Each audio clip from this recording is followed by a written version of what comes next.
is to understand the context of the epidemiology and socio-economic context of the PPR and Newcastle disease in Nigeria. So I'll leave the floor to our colleagues at NVRI. I will share the presentation, and you will let me know when I have to move the slides. Okay, so I will share the presentation now.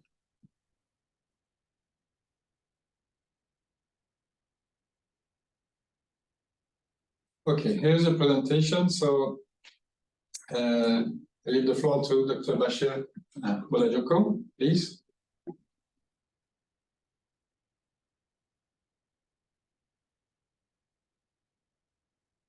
They're online.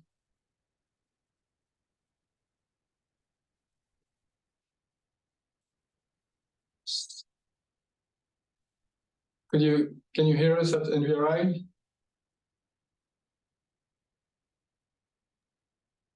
Okay. Hello, good morning. Can you hear? Yes. Okay, you join from there.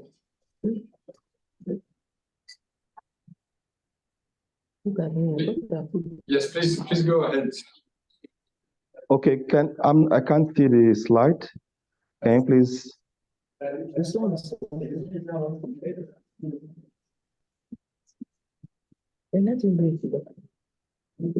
You should be able to see the slides now. Okay. Okay, let me hold on, please.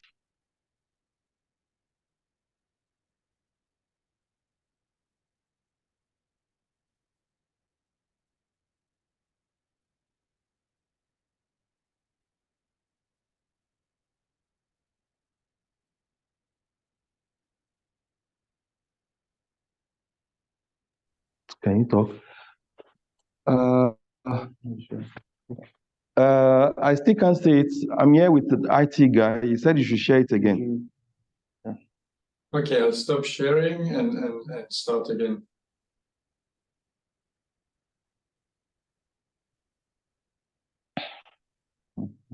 Okay, I can see it now. Thank you. So, just a quick question, am I presenting the whole slides? No, I mean, you can leave the floor to the speakers whenever needed. Okay, okay. I thought I was just going to speak on the epidemiology aspect of it. Of course. I can, okay. Okay, so good morning, everyone. So we'll look at understanding the context of action, basically the outputs, and then now we can make understanding of what has been achieved so far under the LIDISKI project. Okay, next slide.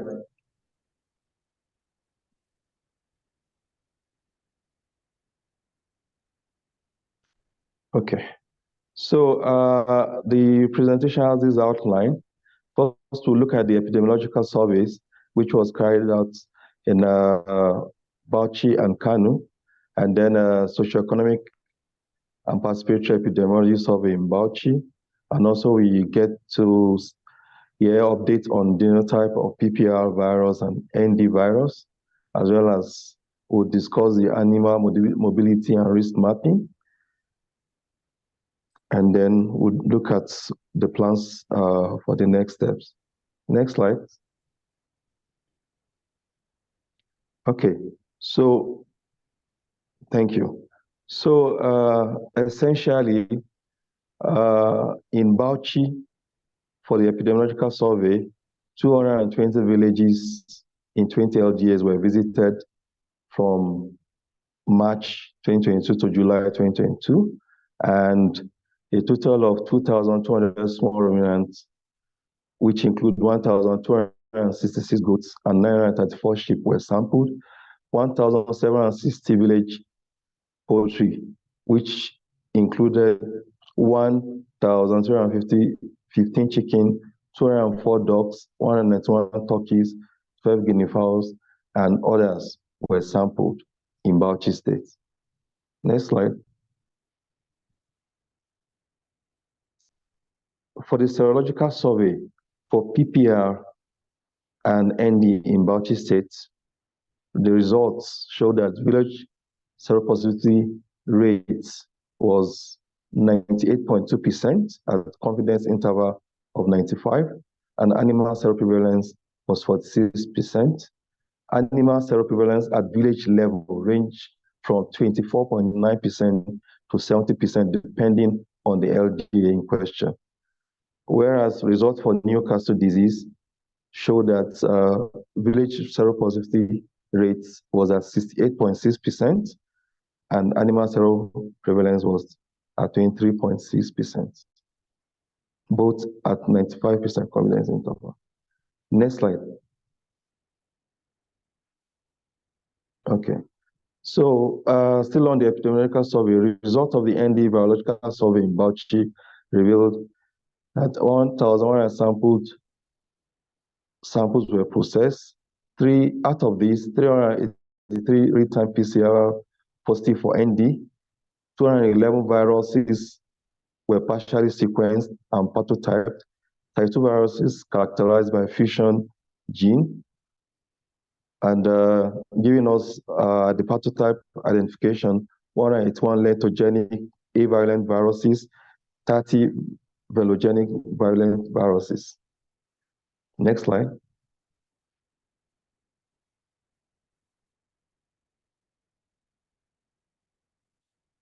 Okay, now we are in Kano State. So 80 villages in total across 29 LGAs were visited. And this was from June 2023 to February 2024. 800 sera and 100 nasal swabs were collected from small ruminants. 640 sera and 1,280 swabs collected from village poultry, and analysis of samples are still ongoing. Okay, now let's look at the socio-economic and participatory epidemiology of survey in Bauchi State. Okay, so 22 villages were visited from 20 LGAs in Bauchi. Female and male focus group discussions were conducted in each of the village. Farmers were interviewed about the characteristics of most of the devastating diseases and the way they've handled them in the past. ZAO was the disease that they have most often suspected to be PPR and considered the most devastating disease by the farmers.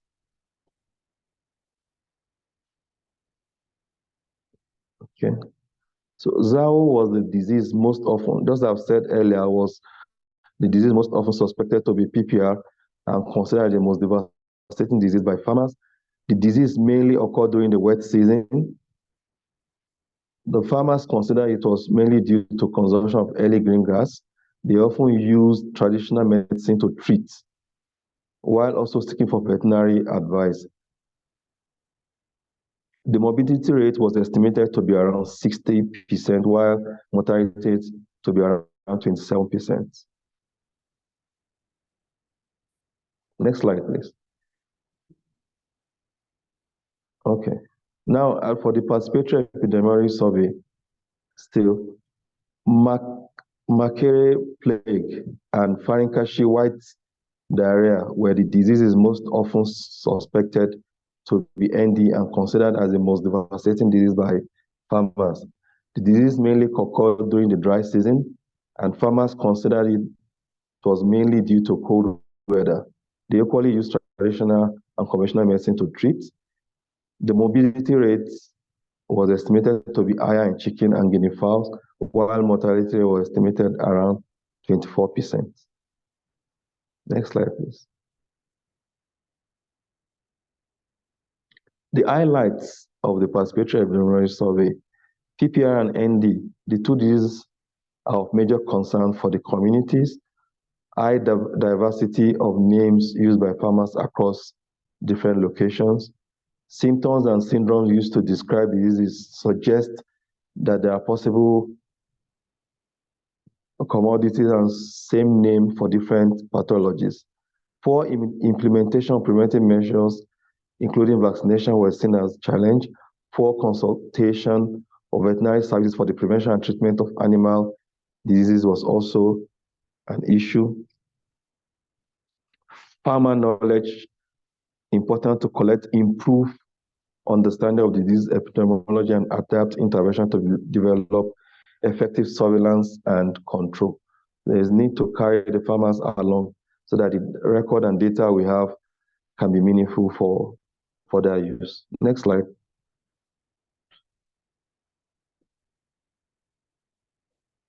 So Anand, I think at this point I would maybe ask Alexi to present this.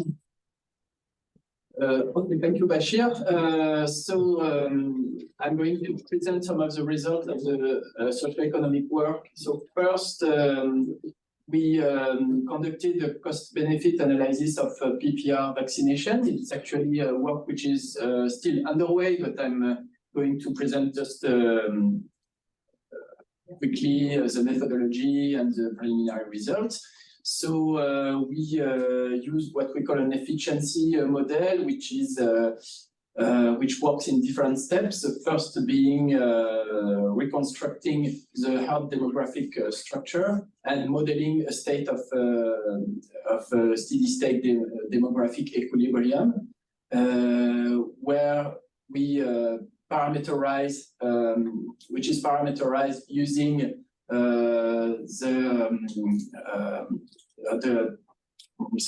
demographic transition rate calculated using the result of the household questionnaire survey, which was conducted during the PESE survey. So, for example, the number of births per adult females per year, so the breeding rate, and also the exit rate of animals through mortality, the stealing of adult animals, and the offtake rate of young animals.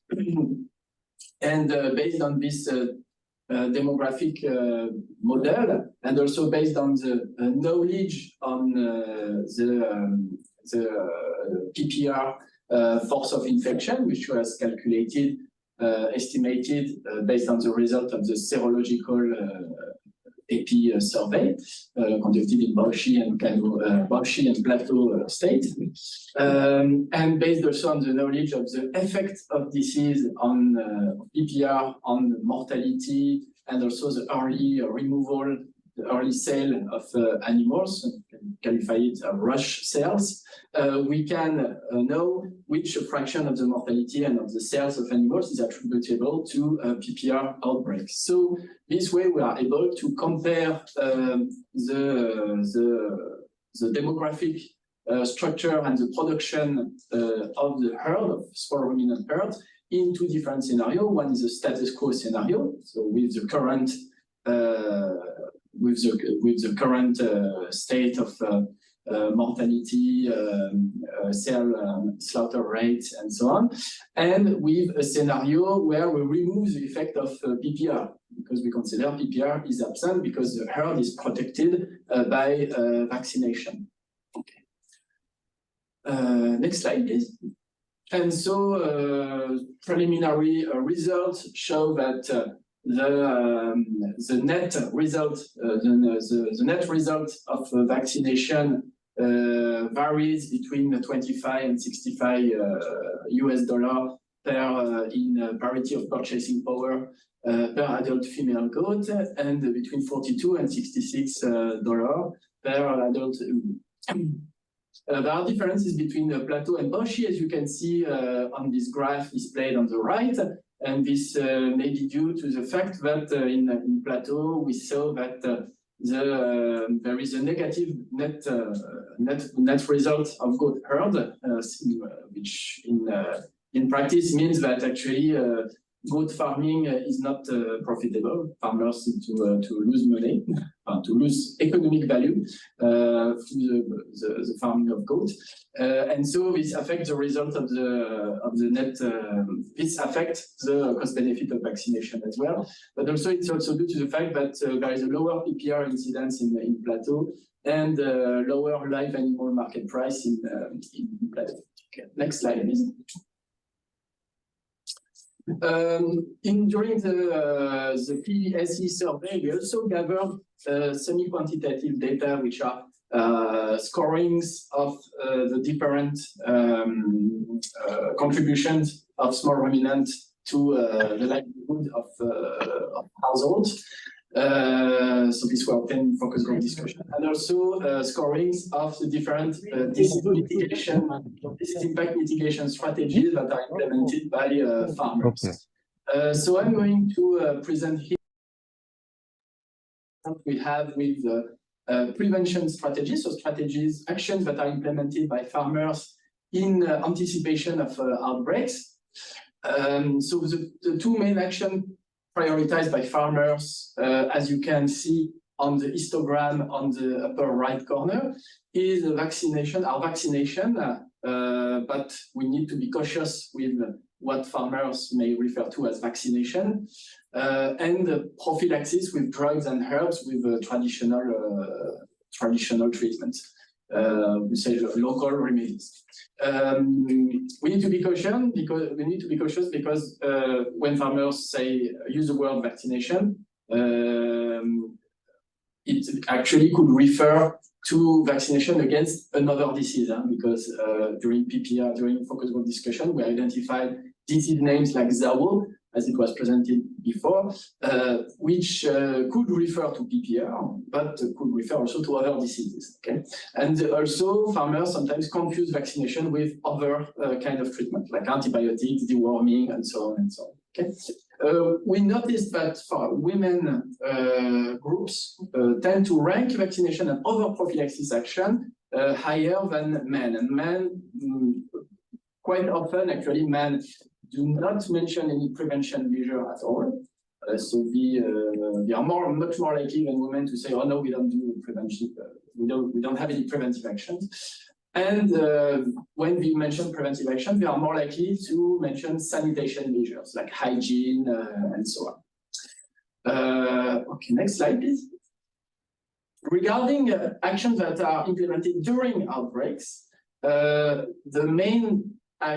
two strategies that are prioritized by farmers are first the treatment of sick animals essentially with conventional medicines like antibiotics, and also the sale of sick animals. When animals are not responsive to treatment, farmers are very likely to sell them, especially the adults, not so much the young, but the adult animals quite a lot, which may have implication for the spread of disease through animal movement, of course. We didn't notice any particular difference across states and gender on this particular scoring. Next slide, please. And finally, we conducted a qualitative analysis on the perception of vaccination by farmers based on the content of the field focus group discussion interview reports. So we were able this way to extract information from this field report and to classify this information into different themes that represent potential obstacles to vaccination uptake. So one, for example, as you can see them displayed on the slide, I'm not going to enter into much detail, but basically the themes that emerge quite often are the fact that farmers may not do any prevention at all. We do not even envisage to do anything special in anticipation of outbreak.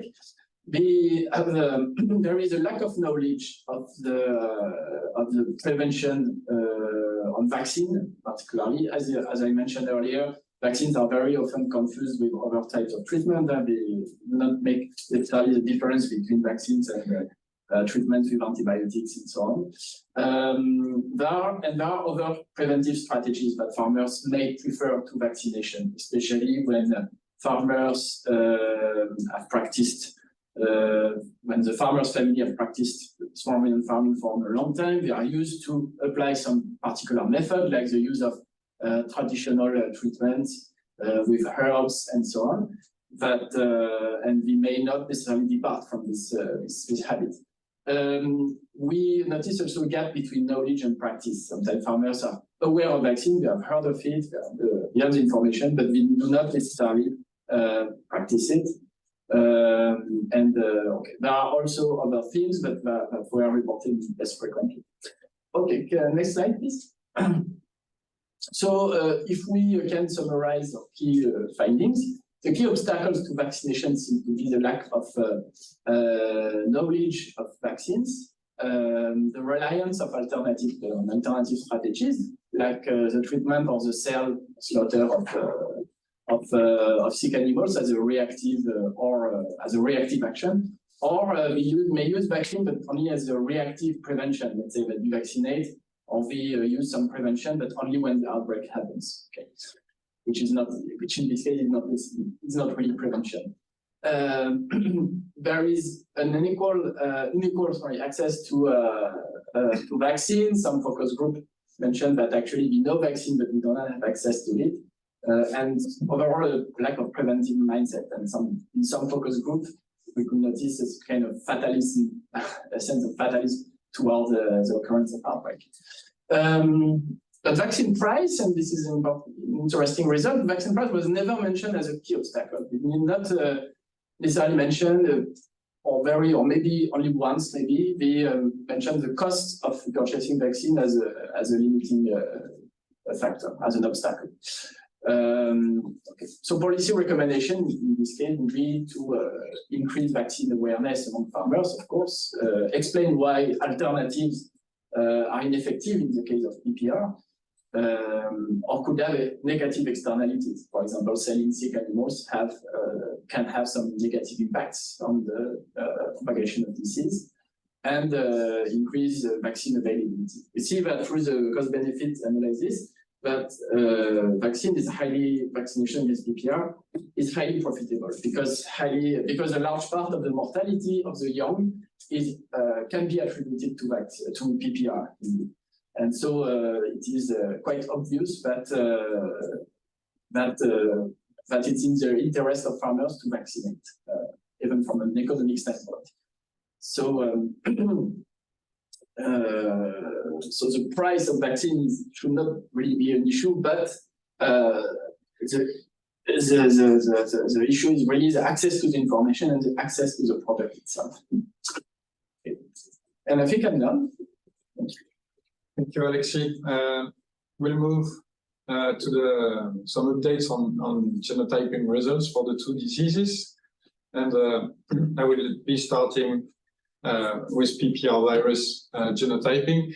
It's just a short kind of summary of all the results obtained during this project on the genotyping of the virus. So in total, we obtained quite a lot of genetic data on the PPR virus across different states in Nigeria. So we had in total 91 partial genome sequence, representing a total of 33 different sequences, because some of them were identical, and obtained also full genome sequence from different states.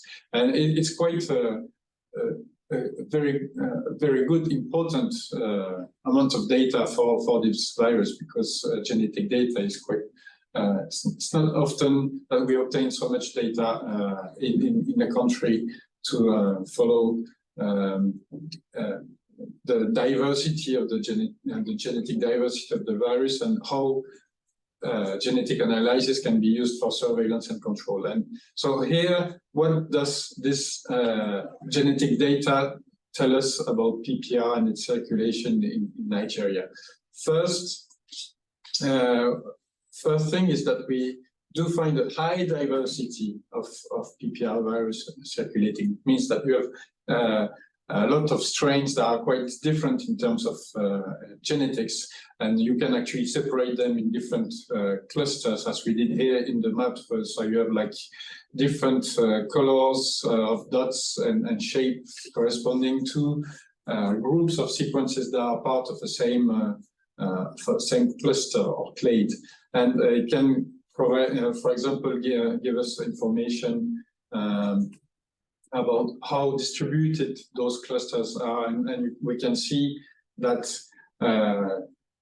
some sequences that are almost identical or very closely related to each other can be found in across Nigeria. Even you have some that are in Niger, but also in Katsina, and then in Bauchi Plateau, down to the south at Rivers State. So really, you can find closely related strains that are circulating in multiple states, really showing the importance of animal movement in the circulation of the virus. And another thing is there's a specific genetic lineage that's called lineage 4 Nigeria B. That is the one that's now dominant, it seems, across Nigeria. And interestingly, it's the one that is spreading also across all West Africa. For the moment, it's one that we are starting to find in Burkina Faso, in Senegal, in Mauritania. So it's really like moving all towards West Africa. So it's really showing that genetic data can be very useful to provide some information about circulation of PPR and how to control and do surveillance for the disease. But I mean, it's time consuming, and of course it's also not always cheap to do the sequencing. So you have really like to decide well how you want to design your study to collect data with field information and with specific questions you want to answer using genetic data and other data available like animal mobility. So it can be really useful for your strategy of surveillance and control. So really an important point is that it really seems that Nigeria and the whole region here is very important for PPR maintenance and circulation in West Africa. And it definitely will be an important focus for the ongoing effort for the eradication of PPR in Africa. And it should be considered very important to eradicate PPR from Nigeria and the region so that it can be eradicated internationally. Thank you. I will now leave the floor for the results about NDV genotyping. Thank you, Arnaud. Can you hear me? Yes. Okay, perfect. So as Bashir was saying, this year in Bauchi, we have been busy with virological surveillance also. And the viruses which have been identified have been characterized through genetic sequencing.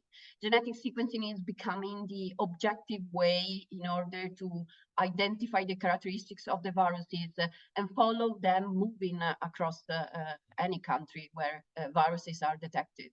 So regarding the characteristics of the viruses identified in Bauchi state, well, it was interesting to see that all the avirulent viruses that we detected were all clustering together in the same lineage, which is called FIRST11. I know the name are complex, but this kind of viruses, which are here in the phylogeny on the right side of the slide, are highlighted in red, and they are clustering in the bottom of the phylogeny with a virus which is in green.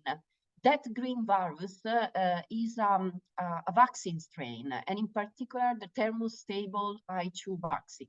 So what does it mean? It means that the viruses we have been identified as lentogenic are most probably the vaccine themselves, which are live vaccine circulating across the population. So the lentogenic strains are, as expected, the vaccine strain. Different is the situation when we characterize the virulent strain. So the virulent strains, which are once again in the phylogeny identified in red for Bauchi state, and in blue we can see the viruses that we have been identified in the previous surveillance, including the one implemented in Plateau State back in 2021. You can see that the virulent viruses on the top are all belonging to a genotype which is called 14-2.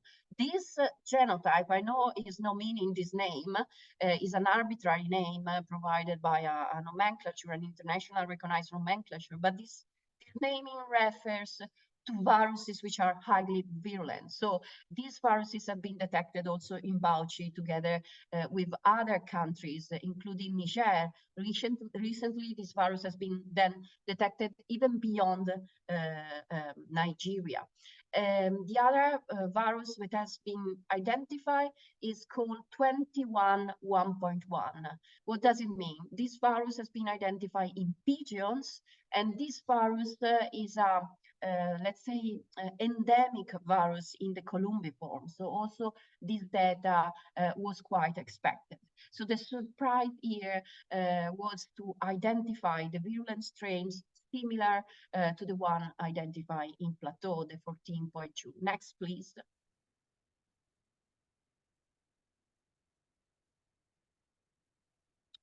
So which is the key messages from all this sequencing activity? Well, first of all, the virulent Newcastle disease viruses are extensively circulating in Bauchi. They have been found up to the north of the states and even in the western part. These viruses are very similar to the one identified even in Plateau State. What does it mean? It means that these states have been exposed to a common source of infection, and these viruses are finding, let's say, porous border between states and even country, because it has been detected even beyond Nigeria. All these virulent strains have been detected in chickens. And this is in line with the scientific evidence that demonstrate chickens to be very vulnerable to this kind of genotype. And even, let's say, the epidemiological investigation have been demonstrated that clinical signs have been mainly identified in chickens. The other important aspect is related with the vaccination. This genotype, the 14.2, as we have been highlighting earlier this morning during capacity building presentation, is not well matching with the vaccine that are commonly used, and is necessary to apply dedicated vaccination schemes in order to control this highly virulent virus genotype. So next, please. I think I'm over, but next. Okay, so I will leave the floor to colleagues. Thank you. Now moving to animal mobility and risk mapping. Yeah, I think it's me. As previously said by the other colleagues, mobility seems to play an important role in the diffusion of PPR and genetic strains. However, animal mobility data are difficult to collect, and there is no central system doing this kind of work. So the work done in the last years by the LIDISKI project led by Sandra aimed to collect the data on animal mobility. And in particular, some activity has been done at market survey, where data were collected directly from market operators in 10 different markets in the three states. For this first survey, what is called Network A, more than 1,000 people participated and gave information about origin and destination of the movements, animals that were transported, species that were involved, and the reason for the movement. So what type of premises were they coming from, and what type of premises were they going to? Despite the fact that only 10 markets were surveyed, this first type of network, provide information about movement between more than 100 LGAs scattered in 27 states in Nigeria. So quite a huge representation for livestock mobility in Nigeria. And most of these movements were market to market, so were related to trade. But one funny thing is that 1% almost were movement from slaughterhouses to market. We are not discussing about zombie animals that have been slaughtered and sold, but animals that at the last moment were bought and sold to the market. To complete the data and complete the information about small ruminant movements across Nigeria, focus group discussion were done in the same area. That includes not only market actors in the area, but also transhumans herder in the area. This network also provides information about more than 100 LGAs, LGAs in scattered among 26 states. So again, a huge representation. And the common story that we found from these two networks that need to be compiled together and still do some comparison between the two, they found that this network is just one unique component, means that the 100 and more LGAs are all connected among themselves, and so all of them are at risk of being infected if a disease could spread, could be detected one on the area. Moreover, the network is quite compact, meaning that in very few steps, animals can move from very farther apart area in Nigeria, and they present a lot of heterogeneity. It means that there are area in this network that are more active, that either receive more animals or they are connected to much more market. Like, for example, just north and Oshimu for the trade, for the commercial market, but also in the focus group, one of the hubs is just south and Guangzhou. Moreover, another important point and another central node is Al-Khalil. So, next slide. Next slide. So this information, and in particular this centrality measure for the market that includes the give an idea of how central markets are, how important are in the diffusion and in the transportation of animals, has been included with other risk factors previously identified with the stakeholders to produce risk map. The are maps with color, as you can see in the slides, tells you how high is the risk that disease could produce in this area. In particular, we are working in this case for PPR. So mobility has been included, the presence of the transhumans movement in the area has been included, and animal density, the presence of grazing area, and the presence of water body has been included as risk factors that could increase the risk of PPR outbreaks in the area. Now, the distribution, the color represents a different high-risk area, with the yellow one being the very high risk of occurrence of PPR, and the black one being the very low risk of appearance. And we noticed that the number of risk area, very high risk area, changes from state to state. We just do in Bauchi and even more 6 in plateau states. But also, although not show him the risk factor behind them, changes between the states, with mobility being much more important in plateau than in the other 2 states. This area are areas that should be controlled and monitored for the occurrence of disease. Next, the other point that we ask is that can we use this data to inform a system of surveillance? In particular, can we identify areas that could be early warning system for the circulation of the disease or circulation of the disease? So to do this, we combine the network structure that has been provided with some modeling and to identify areas that are more vulnerable, or what we say sentinels, that are areas that are often affected and they are often infected way before the peak of epidemic is reached.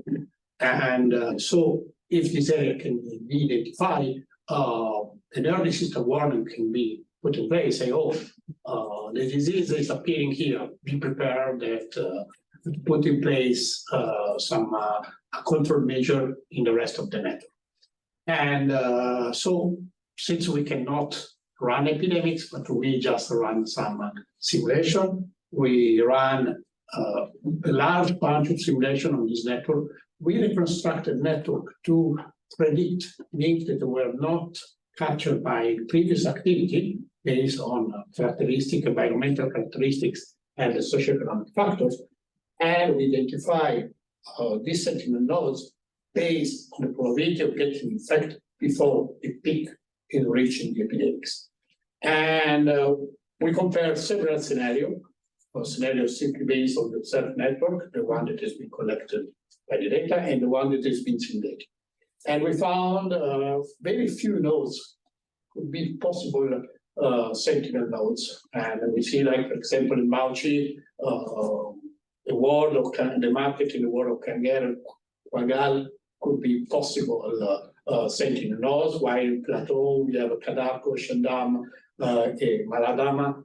The market in this area could be possible sentinel nodes for the circulation of the disease. Next. So some, I cannot say recommendation, this is not a good term, but some results and further works to do. So we noticed that if you look at the risk of occurrence of PPR, we see that the number of LGA that are at risk varies between the 3 states. This result needs to be validated with the outbreaks declaration and seroprevalence results. So maybe in the next month, there will be more or less area that are at risk. Anyway, areas that are high risk should be an area where control should be reinforced, and maybe also improve this surveillance for the outbreaks. On the other side, on the other hand, if we talk about the sentinel nodes, several potential markets have been surveyed to detect virus before the peak, so to provide an early warning system. And this idea is confirmed again. This could be good place where maybe thinking about a screening, a tested screening system to check if a disease is circulating. And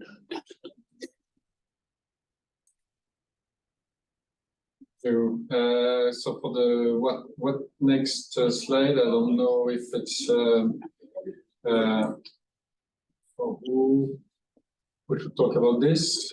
Maybe we'll have Bashir taking back the lead for the last slide about the next line of action. Okay, that's fine. So regarding the less, can you hear me?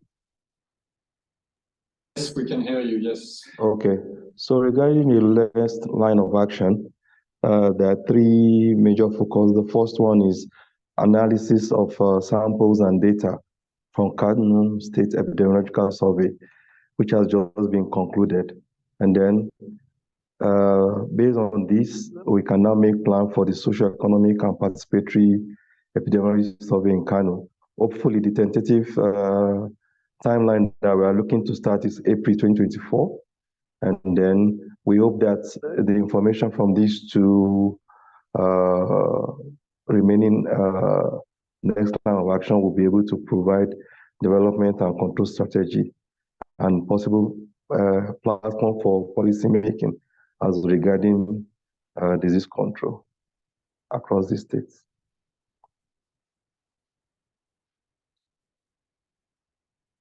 Okay, thank you very much. Thank you very much to all the contributors. A lot of information, a lot of data that we are still processing, and there's still more coming to confirm things that have been seen until now. And of course, to kind of transfer and translate it in terms of information directly usable for recommendations for better surveillance and control of the two diseases. But here, I mean, we can already start some discussions if we want. Is there any comments? I don't see anything in the chat. Well, there was one question more, I think, about maybe socio-economic, I would say, because so is there any suggested intervention proposal recommended for behavioral change to address the gap between knowledge and practice and the despair towards outbreak prevention? I guess it's across the world exchanges of surveys, both epidemiology and socio-economic. I think it was. Well, I think the question was related to the socio-economics presentation. So the gap between knowledge and the practice. Well, there are some. We are not sure of the say the causal interpretation of this the gap between knowledge and practice, but we can see from the result that it's probably linked with the inequality of access to vaccine delivery and to vaccine advice at the village level, at the local level. And I think, well, the simple response that I could make, but maybe too simple, is that the LIDISKI project is really making things move in the right direction, because with all the work done with the training of the community animal health worker who are work in close proximity with farmers, and whose role is really to facilitate, to ease the access of farmers to vaccines delivery. So I think all these activities conducted by ICORE are really, in my view, in my perception, critical, and to improve the access to vaccines. Otherwise, yeah, I have no. It's possible that we will see with the result that we obtain in the future survey in Kano, if we could have maybe more in-depth information through additional probing when we get this kind of answer from farmers. If we can have more in-depth information about the reasons why, even if farmers are aware of vaccine, they finally do not. Okay, thank you, Alexis. Thanks a lot. Is there any other comments? I don't see anything else. So maybe for the sake of keeping with time, we'll move, and then we'll still have some time for some discussion at the end anyway. So I will just start sharing the last presentation.